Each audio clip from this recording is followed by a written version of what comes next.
I didn't watch the Olympic Games opening ceremonies. I didn't even know the Olympics were on or were going on. But I've seen a lot of memes this morning about the stuff with like a transgender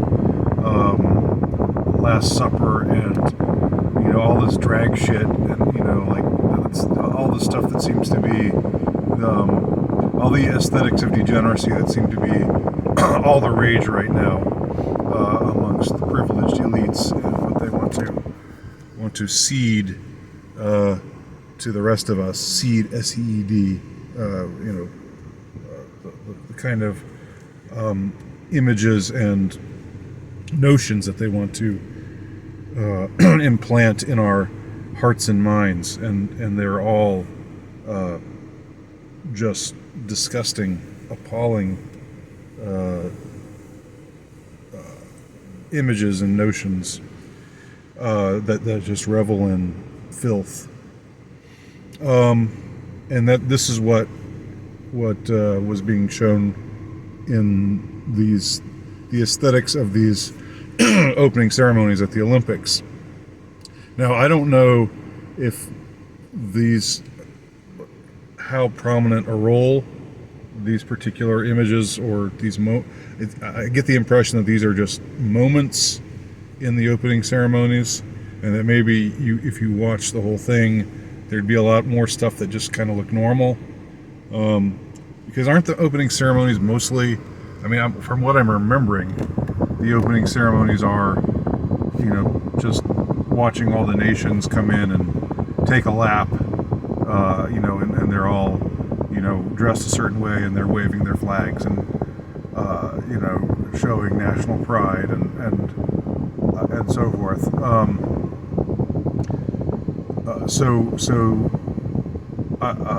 That's what the image that I have in mind when I picture the Olympics.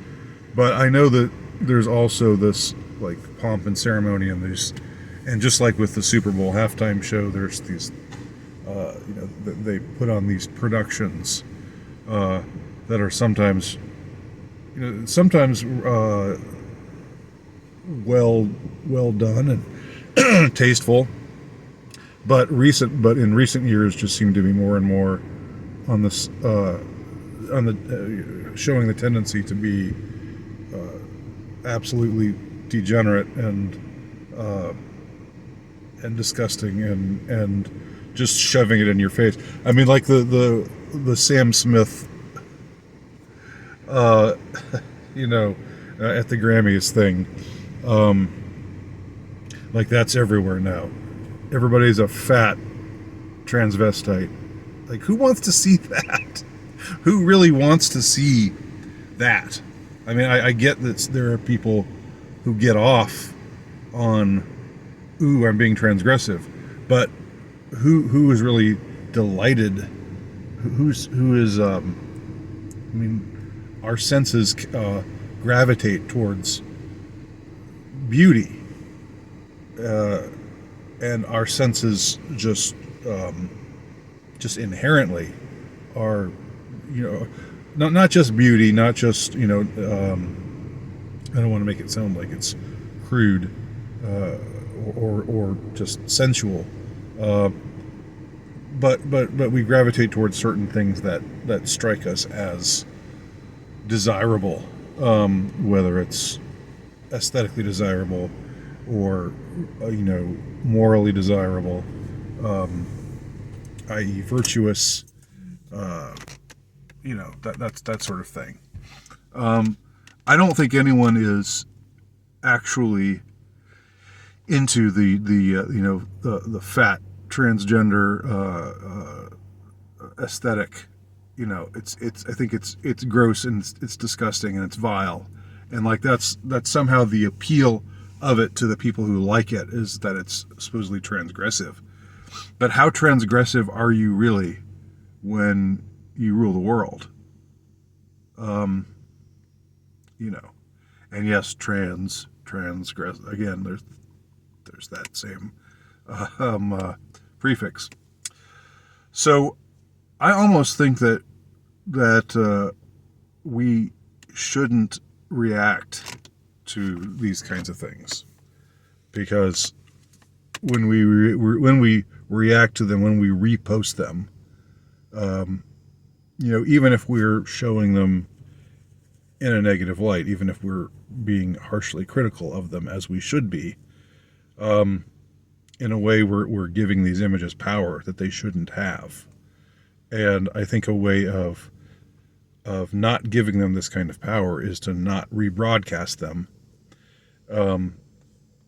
That it's almost like there's a way that some conservatives, to me, seem to have, who are reactive in their approach. And when I say reactive, there's a difference between being reactive and being reactionary. Okay, and a lot of people use reactionary when they mean reactive. Being reactive is when you mainly it's just a question of things happening around you, and you see this or you hear that and you react to it. And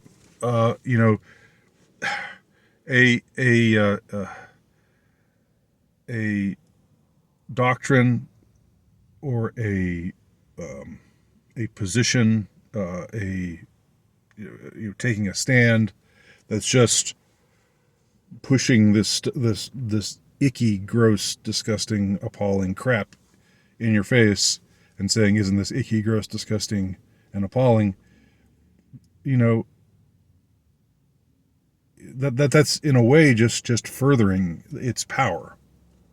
And I know, it's kind of a balancing act here, and I'm aware of that. I know that we can't exactly not react to it, because it's out there. We have to register that we disapprove of it, and that we see it for what it is and reject it. But there's got to be a way to do that without just reveling in it, or, negatively reveling in it. There's got to be a way, because that's in a way, I think this whole ew, this is disgusting. Just look at it. Look at it some more, and look at it some more. Look at it some more. And even the things that I've seen that contrast, like they show the transgender Last Supper, this blatantly in your face blasphemy and degeneracy, and they contrast it with something like the Olympic Games opening ceremonies in the Winter Olympics of 2014 in Sochi, Russia, where it's like ballet and beautiful people, or China's opening ceremonies, which were also gravitated towards showcasing what was aesthetically pleasing about the traditions of the host country. Even those things where they contrast good, bad, good, bad, good, bad, it's still they're still inviting you to notice the bad more, it seems like, than to embrace the good. So I think there's a way of just, hopefully, I mean, I don't know if I haven't exactly struck this balance myself yet, but there has to be a way of registering it and responding to it and rejecting it and making it clear that we reject it, without giving it this without enthroning it almost, because even if you show something and say, "Isn't this disgusting?" you're still showing it, and furthering its reach, furthering its power. So how do we do that? I'm all ears. Let me know.